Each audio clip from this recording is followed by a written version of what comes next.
Welcome back guys. So, kaninang tanghali, nagpunta ako sa Barangay Laurel para kumuha ng gagamitin natin sa bagong taon, no. So, kumuha ko ng daing Cypher na conical. So, conical lang 'yon. Lang siya, mura lang siya. So, nakakuha ko siya kay Boss Patrick ng 1.6. So guys, ko din yung kung bibili kayo ng pyesa, no. Kung hanap kayo ng pyesa, may recommend ko to sa inyo. Yan, si PRC Garage. Dahil siya yung nagbebenta ng mga pyesa na talagang maganda, original, legit. Tapos pwede ka pang pumawa, syempre. Tropa na eh, tsaka pagka sadyang mabait. 'Yon. So diyan na kayo bumili, talagang goods ang mga items dyan. Goods. So, tara na. So, papakita ko sa inyo yung pipe na nabili ko. So, ito. So, guys, ito yon. Ito yung pipe. So, yan yung nabili kong pipe kay Patrick, no? Kay PRC Garage. Kung makikita nyo naman ng, ganda naman ng pagkakaano niya eh. Kung bibili kayo ng pyesa kay, kay Patrick, yung location niya is dito lang sa may, sa may Laurel, Batangas. Yan. Legit na legit. Diyan na kayo kumuha ng pyesa. Tropa din yan eh. Yan. Shoutout kay Boss Patrick Cabral ng PRC Garage DS4. So, conical lang po ito. Mga idol ko. So, yan. Tara na. Kabitan natin. Yun, mga ma'am. Ito yung, rider natin, no? So, yan. Shoutout sa mga tropa. Kay Asher. Kay Andre. Yan. So, nandito yan. Nandito. Yan, o. Rapid check. Rapid check. Pipe check. Pipe check. Pipe check. So, kakabitan natin mga paps. Let's go.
So yung guys, Basahan. ayan ang stock pipe natin, oh.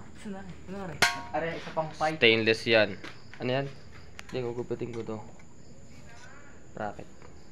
Diskarte lang, no? So yan, ako, maingay na to. Maingay na to ngayon. Bawala, siguro bukas na natin tetestingin to. Gawa ng gabi na rin eh. Madami ng tulog na kapitbahay, nakakaya naman. So shout out ulit kay Utoy Vlog na taga San Mateo. Bali dito yung kagabi. Sige. Oh. Okay na, pre. Okay na.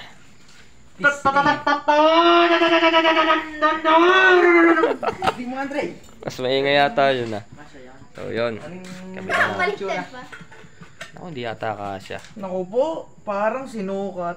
So, iyan na nga natin. Tingnan nga natin sa video. Sukat nga natin. Ang pugi. Ayan na. Tingnan natin kung babagay nga. Flash mo sa cellphone. Wala nga rin. Ayan, totoo. Ilaw. Sakto ka sa bracket, sa butas. Wow, sakto yan. Oo.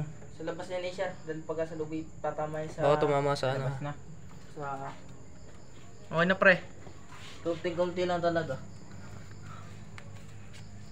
Bracket nga lang na. Bracket lang talaga konti. Yun guys, pasensya na't madilim. Kailangan natin gumawa ng bracket. Dahil hindi siya sukat. Papakita ko sa inyo. Ito. So ito yun, Medyo malayo. Hindi siya sukat ng Bahagya lang. Siguro mga ano lang to. 4mm. Ang layo. Hindi lang siya ano, sukat. Pero ang ganda naman ng ano niya. Ganda ng tindig. Bagay. So, nagawa tayo ng ano ngayon. Papagawa tayo ng bracket. Ayan. So, yun guys. Almost done. Kinakabit na lang po yung tornilyo. Ito na kayo. Huwag mo yan. Ating Kagulo na mga bata. mga bata dito. Doon na. So, dilim. Napakadilim. So, sabi ko kasi bukas na pero punta sila dito. Hindi wala na tayo magagawa kaya ikabit na lang natin. Dito tayo sa bahay ngayon. Pasensya na, pawis na pawis ako. So, paparinig ko sa inyo yung rapid, no? Ito yun. Ang dumindig ako. Ano ba yun? Ha? Pagsunod pa. So, yun. So, yun guys, no? Natapos na natin yung ano, yung pagkakabit ng pipe natin, no? So, bukas ko na lang papakita yung ano, yung pinaka-montage niya, tsaka yung ano niya, yung sound check niya, no? Gawa ng gabi na rin, marami ng tulugan. So, ito papakita ko lang sa inyo yung ano, yung kinalabasan, no? Ito.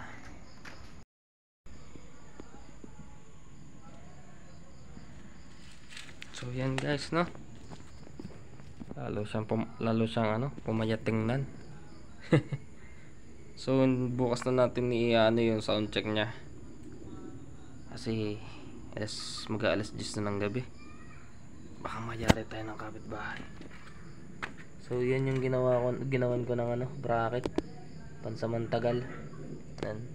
Kumuha tayo ng retaso dun sa tambutso nung holder. Sige guys, bukas na lang. Good morning mga paps. Update lang natin yung ano, yung motor natin, no. Nilagyan natin ng daeng Saipor. So ngayon lang ulit ako napag-video gawa ng gabi ng hapon. Yung ko na lang tinuloy. So ipapakita ko sa inyo yung kabuuan nung pipe kasama yung motor. Tapos kasunod doon lalagyan natin ng konting montage. Sige, ito na. So guys, no, yun, natapos na din tayo ng ano, paggagawa ng pag-install ng daing Saipor. So maraming salamat sa suporta, sa solid na suporta. So pagka nag 200 followers tayo, magmimigay tayo ng 100 Gcash or cash sa maswerte ang mapipili. So yun na, bago ko tapusin ng video, so kung bibili kayo ng piyesa, tanong kayo dito kay PRC Garage dahil dyan ako simulat sa pool, dyan ako kumukuha ng piyesa. So bukod sa quality ay napakabait na tao niyan ni paring Patrick, Tol Patrick. Tol, shoutout sa'yo. So ang location niya is dito sa may Laurel, San Pascual, Batangas, sa may papasok sa may car wash dito lang sa may Laurel. So kung kukuha kayo ng piyesa, di kayo magsisisi, dyan kayo kukuha kay paring Patrick. So yun, tapos na ang ating video ngayon. So papakita ko na sa inyo ang pirasong montage.